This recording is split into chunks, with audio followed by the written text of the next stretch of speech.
Professor doctor भाई खान सोलंकी।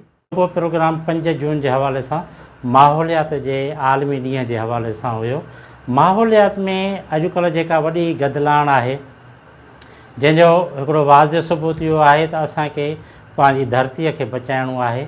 हर हवाले से धरती जेका है उन में काफ़ी आलूदगी थी वई आहे। जेकॾहिं असीं पेस्टिसाइड जा कीमियाई ज़हर फसलनि ते लॻायूं था तो उन्हनि ज़हरनि जे करे भी काफ़ी गंदगी फैलिजे थी ऐं उन गदलाण जे करे जेको आहे इंसानी सिहत ते तमामु घणो असरु पए थो। दुनिया में जेको आहे सो 23 सैकड़ो ॿेलनि जो आहे ऐं उन में सिर्फ़ु असांजे पाकिस्तान में जेको आहे ॿेलनि जो तइदाद जेको आहे 4.5 आहे। 30 सैकड़ो मां सिर्फ़ु 4.5 आहे, जंहिंजे करे असां वटि ॿेलनि जो तइदाद जे करे तमामु घटि आहे। हाणे ॿेलनि जो तइदाद घटि हुजण जे करे असां जो जेको अॼोको आलमी ॾींहुं मल्हायो पियो वञे उहो इकोसिस्टम रेस्टोरेशन जे हवाले सां मल्हायो पियो वञे। इकोसिस्टम रेस्टोरेशन जो मतिलबु इहो आहे त माहौलियाती जेको निज़ाम आहे उनखे ॿीहर बहाल करिणो आहे। त असांजो माहौलियाती जेको सिस्टम आहे हिन वक़्तु धरतीअ ते इलाही गदलाण आहे। हिकिड़ो त ज़रई ज़हरनि जे करे, ॿियो जेको हीअ असांजी प्लास्टिक जो इस्तेमालु आहे इहो बि सॼो पाणीअ जे ताईं पहुचे थो ऐं पाणीअ में गदलाण थी वञे।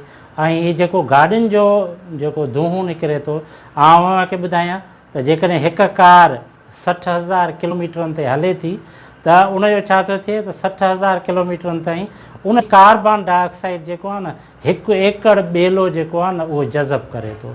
हाणे जेकॾहिं असां वटि ॿेलनि जी पॉपुलेशन न हूंदी त नतीजे में छा थींदो त कार्बन डाइऑक्साइड उहा ई फिज़ा में मौजूदु हूंदी ऐं असांजे रेस्पिरेशन ते वधि खां वधि उनजो नुक़सानु पवंदो।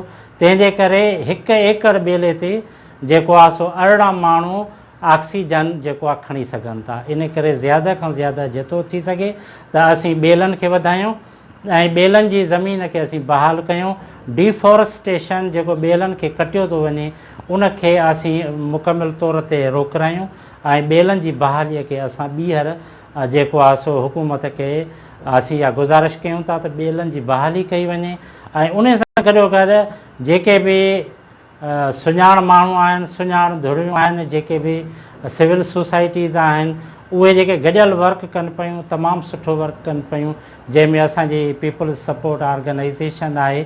त अॼु बि असीं कासिमाबाद कॉलेज में वण पोखराया आहिनि, छो त जेसीं ताईं ॿेलनि जी बहाली थिए तेसीं ताईं समाजी वणकारी तमामु ज़रूरी आहे। समाजी वणकारी असीं जेको आहे सो कॉलेजनि में करायूं, इस्पतालनि में करायूं ऐं उन सां गॾोगॾु असीं रोड्स ते करायूं, केनाल्स ते करायूं। त उन सां छा थींदो त असांखे माखी बि वधीक मिलंदी ऐं उहे जेके वण आहिनि उहे कार्बन डाइऑक्साइड जज़ब कंदा ऐं ऑक्सीजन जेको आहे प्रोवाइड कंदा। तंहिंजे करे चयो वेंदो आहे त दुनिया जा जेके बि ॿेला आहिनि उहे हिन दुनिया जा जेके आहिनि से फिफड़ आहिनि। फिफड़ छो आहिनि? इन करे आहिनि त हू जेके आहिनि ऑक्सीजन प्रोड्यूस कंदा आहिनि। त ऑक्सीजन ॿेला जॾहिं प्रोड्यूस कंदा आहिनि त इंसान जेको आहे सो इंसान जा जानवर जा जेका बि आबी जीवत आहे उहा जेका आहे ऑक्सीजन प्रोवाइड कंदी आहे ऐं उहो सिहतमंद ज़िंदगी गुज़ारींदा आहिनि।